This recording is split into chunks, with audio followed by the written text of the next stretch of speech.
بسم اللہ الرحمن الرحیم۔ ڈیئر اسٹوڈنٹس، آج کا ہمارا رکو نمبر 12 ہے، جس کا موضوع ہے فرشتوں سے یہود کی دشمنی، قصہ ہاروت و ماروت۔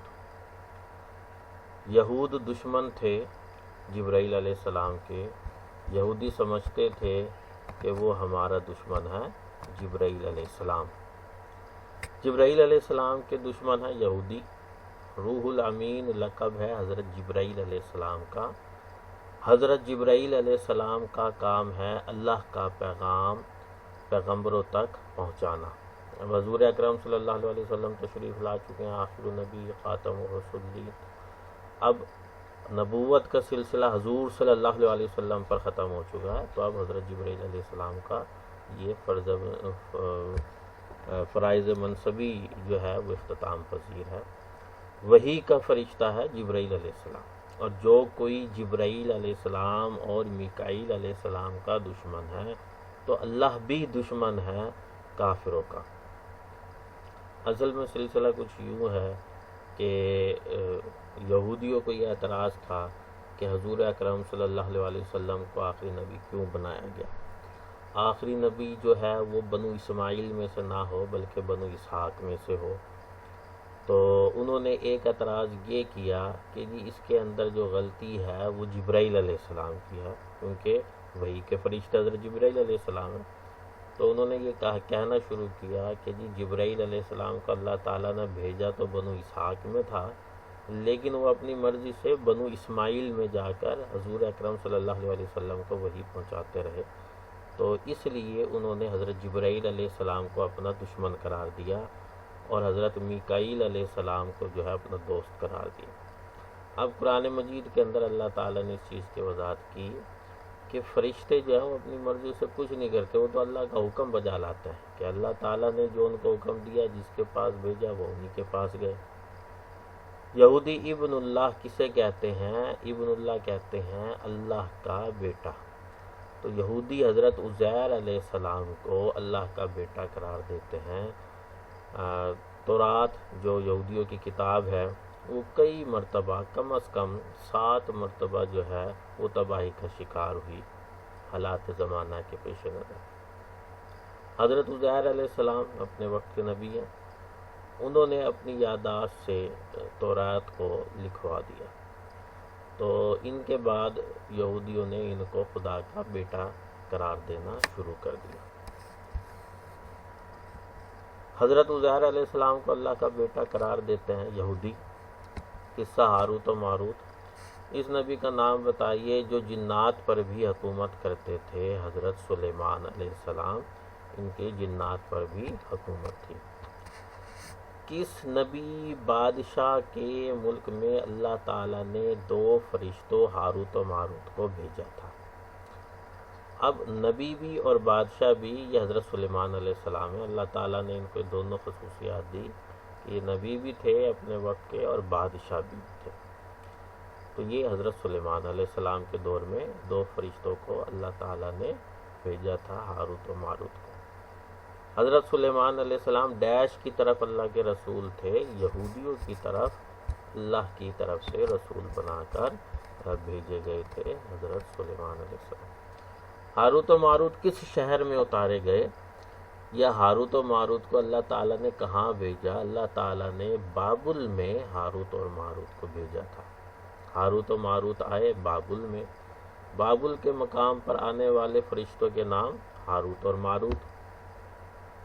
بابل شہر میں اتارے گئے 2 فرشتے، ہاروت و ماروت تھے 2 فرشتے۔ اب یہ دیکھیں اس سوال پر 3 سٹار لگے ہوئے، اس کا مطلب ہے کہ یہ سوال 12 سالوں میں 4 مرتبہ آ چکا ہے۔ اہمیت کا حامل بھی ہے کیونکہ اس پر سٹار لگے ہوئے۔ ہاروت و ماروت کو بھیجا گیا آزمائش کے لیے۔ ہاروت و ماروت لوگوں کو تعلیم دیتے تھے جادو کی۔ ہاروت و ماروت کس قوم کو جادو سکھاتے تھے؟ یہودیوں کو۔ حضرت سلیمان علیہ السلام کے ملک میں شیاطین کے جادو کی نوعیت تھی میاں اور بیوی کے درمیان جدائی پیدا کرنا۔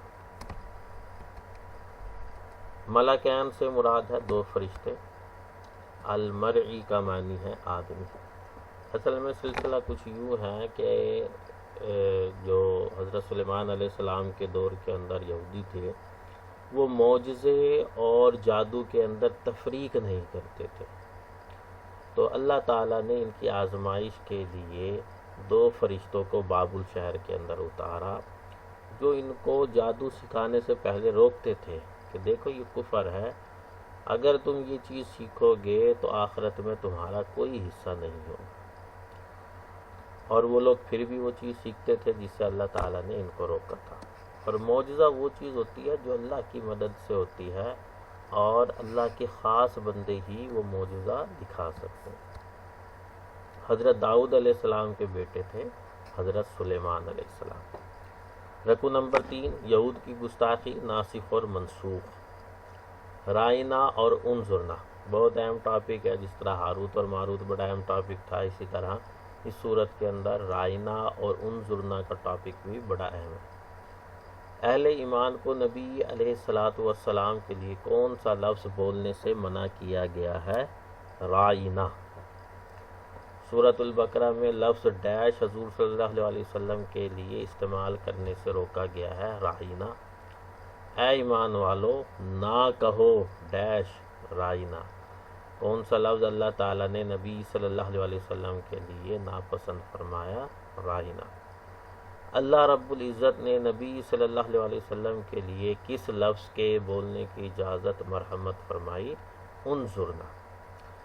سلسلہ کچھ یوں ہے کہ جب حضور اکرم صلی اللہ علیہ وسلم مدینہ میں تشریف لے آئے تو یہاں پر حضور صلی اللہ علیہ وسلم کو ایک تو انصار کا گروہ پیش نظر رہا جو کہ مسلمان تھی، جن کی اکثریت۔ دوسرا گروہ تھا منافقین کا، جنہوں نے زبان سے تو اسلام قبول کیا تھا لیکن اندرون خانہ وہ مسلمانوں کے دشمن تھے اور مسلمانوں کے خلاف سازشیں کرتے رہتے تھے۔ تیسرا جو گروہ تھا وہ تھا اہل کتاب کا۔ اہل کتاب کے اندر یہودی جو ہے، ان کے 3 قبائل وہاں پر آباد تھے، بنو قینقاع، بنو نذیر اور بنو قریظہ۔ یہ لوگ بھی حضور اکرم صلی اللہ علیہ وسلم کی مجالس کے اندر آتے تھے اور مجالس کے اندر جان بوجھ کر رائنا کا لفظ استعمال کرتے تھے۔ اب رائنا کا جو لفظ ہے اس کے ذو معنی ہے، یعنی یہ 2 مفہوم رکھتا ہے۔ ایک رائنا کا مطلب ہے کہ دوبارہ بات ارشاد فرمائے، اور رائنا یعنی عین کے بعد یا لگانے سے رائنا، اس کو تھوڑا سا کھینچنے سے اس کا مطلب تبدیل ہو جاتا ہے، جس کا مطلب ہے اے میرے چرواہے۔ تو یہودی جو ہے وہ حضور اکرم صلی اللہ علیہ وسلم پر طعن و تشنیع کے لیے بار بار اس لفظ کا استعمال کرتے تھے، رائنا رائنا۔ تو اللہ تعالیٰ کو یہ چیز پسند نہیں ہے، کیونکہ اللہ تعالیٰ تو واللہ علیم بذات الصدور ہے، اللہ تعالیٰ دلوں کے حال جاننے والا ہے۔ اس لیے اللہ تعالیٰ نے فوری طور پر حکم بھیجا کہ پہلے تو ایمان والو اپنے کان کھول کر بات کو خوب غور سے سن لو کہ حضور اکرم صلی اللہ علیہ وسلم تم سے کیا بات ارشاد فرما رہے، اور اگر ضرورت پڑ بھی جائے دوبارہ پوچھنے کے لیے اور تمہیں کوئی چیز سمجھ نہ آئے تو رائنا کا لفظ استعمال نہیں کرنا بلکہ انظرنا کا لفظ استعمال کرنا۔ تو انظرنا کا مطلب ہے کہ ہمارے اوپر رحمت کیجیے، ہمارے اوپر شفقت کیجیے، یعنی دوبارہ ارشاد فرما دیجیے۔ تو اس رکوع کے اندر اللہ تعالیٰ نے اس موضوع کو بیان فرمایا ہے، رائنا اور انظرنا۔ بہت اہم ٹاپک ہے، یہ سوال لازماً جو ہے وہ پیپرز کے اندر پوچھا جاتا ہے، کسی بھی صورت میں، MCQs کی صورت میں، شارٹ آنسرز کی صورت میں تو بہت ہی آتا ہے۔ اہل کتاب کا طرز عمل۔ یہود کس نبی سے بہت سوال کرتے تھے؟ حضرت موسیٰ علیہ السلام سے۔ تم اپنے رسول صلی اللہ علیہ وسلم سے اس طرح سوالات نہ کرو جس طرح سوالات کیے تھے حضرت موسیٰ علیہ السلام سے۔ اہل کتاب کہتے ہیں یہود و نصارہ کو، یعنی دونوں کو۔ اب اللہ تعالیٰ نے مختلف الفاظ قرآن مجید کے اندر استعمال کیے۔ مومنین کا لفظ استعمال کیا مسلمانوں کے لیے، مشرکین کا لفظ استعمال کیا جو کہ بت پرست ہیں، اور ایک لفظ اہل کتاب کا استعمال کیا ہے۔ اہل کتاب سے مراد وہ لوگ ہیں جن کو کتاب دی گئی۔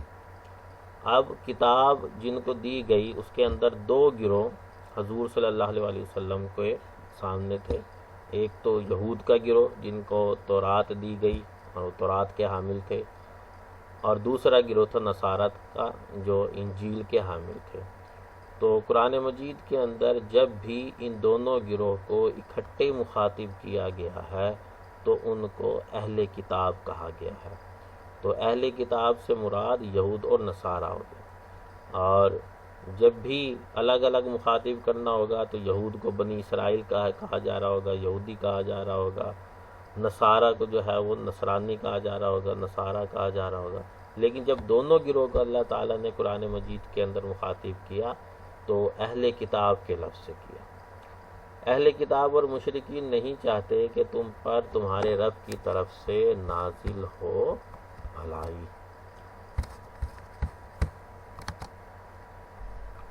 اہل کتاب کے دلوں میں مسلمانوں کے خلاف ہے حسد۔ کہتے ہیں جنت میں کوئی داخل نہ ہوگا سوائے یہود و نصارہ کے۔ اب یہود و نصارہ جو ہے وہ مسلمانوں سے جلتے ہیں کہ اللہ تعالیٰ ان کے اوپر کیوں بلائی نازل کرے، حضور اکرم صلی اللہ علیہ وسلم کے اوپر کیوں رحمت نازل ہو۔ تو یہ مسلمانوں سے جلتے ہیں، اور ان کا دعویٰ یہ ہے کہ جنت کے حقدار صرف یہی ہیں کیونکہ جی یہ نبی ذات ہے۔ ناسخ اور منسوخ، ہم کوئی بھی آیت منسوخ کرتے ہیں یا بھلا دیتے ہیں تو ہم آیت اس سے بہتر لاتے ہیں۔ یہود و نصارہ کی باہمی الزام تراشی، تحویل قبلہ۔ عیسائی اور یہودی دونوں ایک دوسرے کو کہتے ہیں کہ تم حق پر نہیں ہو، حالانکہ پڑھتے ہیں کتاب۔ اس شخص سے بڑھ کر ظالم کون ہوگا جو اللہ کی مساجد میں ذکر الہی سے روکے غیروں کو یہود و نصارہ کس قوم سے کبھی راضی نہ ہوں گے؟ مسلمانوں سے۔ یہود اور نصارہ آپ صلی اللہ علیہ وسلم سے ہرگز خوش نہ ہوں گے جب تک آپ صلی اللہ علیہ وسلم نہ کریں، ان کے دین کی پیروی نہ کریں۔ یعنی ان کا مقصد یہ ہے کہ جب تک آپ لوگ ان کے دین کی پیروی نہیں کریں گے آپ سے خوش ہونے والے نہیں ہیں۔ تحویل قبلہ۔ تحویل قبلہ کا مطلب ہے قبلے کا تبدیل ہونا۔ تحویل قبلہ کا حکم سورۃ ڈیش میں ہے، سورۃ البقرہ میں ہے۔ تحویل قبلہ کا حکم دیا گیا ہے سورۃ البقرہ میں۔ تبدیلی قبلہ کا حکم نازل ہوا 2 ہجری میں۔ تحویل قبلہ ہجرت کے کتنے ماہ بعد ہوئی؟ 17 ماہ بعد۔ یہودیوں کا قبلہ ہے بیت المقدس۔ بیت المقدس مسلمانوں کا قبلہ تھا پہلا۔ مسلمانوں کا قبلہ اول ہے بیت المقدس، مسلمانوں کا قبلہ ہے کعبہ۔ مسجد حرام کس کا قبلہ ہے؟ مسلمانوں کا قبلہ ہے۔ مشرق اور مغرب ہیں اللہ کے لیے، الخاسرون کا مطلب ہے ناکام۔ یہ واقعہ تحویل قبلہ یہ 2 ہجری کے اندر پیش آیا ہے۔ جب حضور اکرم صلی اللہ علیہ وسلم مکہ میں تشریف فرما تھے تو حضور اکرم صلی اللہ علیہ وسلم اس سمت کھڑے ہوتے تھے کہ خانہ کعبہ سامنے ہوتا تھا اور اسی رخ پر بیت المقدس بھی ہوتا تھا۔ لیکن جب حضور اکرم صلی اللہ علیہ وسلم مدینہ تشریف لے آئے تو یہاں پر سمتیں چینج تھی، بیت المقدس دوسری طرف تھا اور خانہ کعبہ دوسری طرف۔ تو حضور اکرم صلی اللہ علیہ وسلم کی دلی خواہش یہ تھی کہ خانہ کعبہ کو مسلمانوں کا قبلہ قرار دیا جائے۔ تو حضور اکرم صلی اللہ علیہ وسلم بار بار آسمان کی طرف نگاہ اٹھا کر دیکھتے تھے۔ چنانچہ ہجرت کے 17 ماہ بعد یعنی 2 ہجری میں شعبان کے اندر اللہ تعالیٰ نے نماز ظہر کے وقت مسلمانوں کو قبلہ تبدیل کرنے کا حکم دیا گیا۔ جس مسجد میں یہ حکم آیا وہ مسجد قبلتین کہلاتی ہے، یعنی 2 قبلوں والی مسجد۔ نماز ظہر کی 2 رکعتیں بیت المقدس کی طرف منہ کر کے ادا کی گئی تھی اور بقیہ 2 رکعتیں وہ خانہ کعبہ کی طرف منہ کر کے ادا کی گئی۔ اب چونکہ قبلہ چینج ہو گیا تو اب یہود نے الزام لگانا شروع کر دیا کہ جی جو نمازیں آپ لوگوں نے بیت المقدس کی طرف منہ کر کے پڑھی تھی تو اب وہ باطل ہو گئی ہیں، اگر آپ کا قبلہ جو ہے وہ خانہ کعبہ ہے، اور اگر قبلہ جو ہے وہ بیت المقدس درست تھا تو اب جو آپ لوگ نمازیں پڑھ رہے ہیں خانہ کعبہ کی طرف منہ کر کے، تو اب یہ والی نمازیں آپ کی ضائع ہوں گی۔ تو اللہ تعالیٰ نے یہاں پر فرما دیا کہ مشرق اور مغرب صرف اللہ کے لیے، یہ کوئی چیز معنی نہیں رکھتی کہ آپ کس طرف منہ کر کے نماز پڑھتے ہیں، اصل چیز اللہ کے حکم کو ماننا ہے۔ کہ پہلے اللہ کا حکم بیت المقدس کی طرف منہ کر کے نماز پڑھنے کا تھا، اور بعد والا جو حکم آیا وہ خانہ کعبہ کی طرف اللہ تعالیٰ نے حکم دے دیا کہ جی اس طرف منہ کر کے نماز پڑھیں۔ حضور اکرم صلی اللہ علیہ وسلم کی دلی خواہش تھی کہ حضرت ابراہیم علیہ السلام کے قبلے کو اپنایا جائے، کیونکہ حضرت ابراہیم علیہ السلام نے خانہ کعبہ کو بنایا تھا اور ان کا قبلہ جو ہے وہ خانہ کعبہ تھا۔ اور تورات کے اندر، انجیل کے اندر یہ ایک نشانی بھی تھی حضور اکرم صلی اللہ علیہ وسلم کی کہ جو آخری نبی آئے گا اس کا قبلہ جو ہے وہ خانہ کعبہ ہوگا۔ ٹھیک ہے جی، آج کا ہمارا لیکچر اسی رقو پر اختتام ہوتا ہے۔ نیکسٹ لیکچر کے اندر ہم پھر رقو نمبر 15 کو ڈسکس کریں گے۔ ڈیئر اسٹوڈنٹس، آپ لوگ جو ہے یہ میرے لیکچر کو سنیں، اس کو تیار کریں، اور اگر کوئی چیز نہیں سمجھ آتی تو آپ لوگ گروپ کے اندر میرے سے سوالات کرتے ہیں۔ برائے مہربانی تمام اسٹوڈنٹس کو ہدایت کی جاتی ہے کہ گروپ کے اندر غیر ضروری پوسٹ اور حاضری سے گریز کریں۔ کوئی بھی غیر ضروری بات وہاں پر پوچھنے کی ضرورت نہیں ہے۔ گروپ کا مقصد آپ لوگوں کو لیکچر دینا اور وہاں پر آپ کے سلیبس اور علمی سوالات کا جوابات دینے کے لیے گروپ بنایا گیا ہے، نہ کہ غیر ضروری ویڈیوز اور پوسٹ کو شیئر کرنے کے لیے۔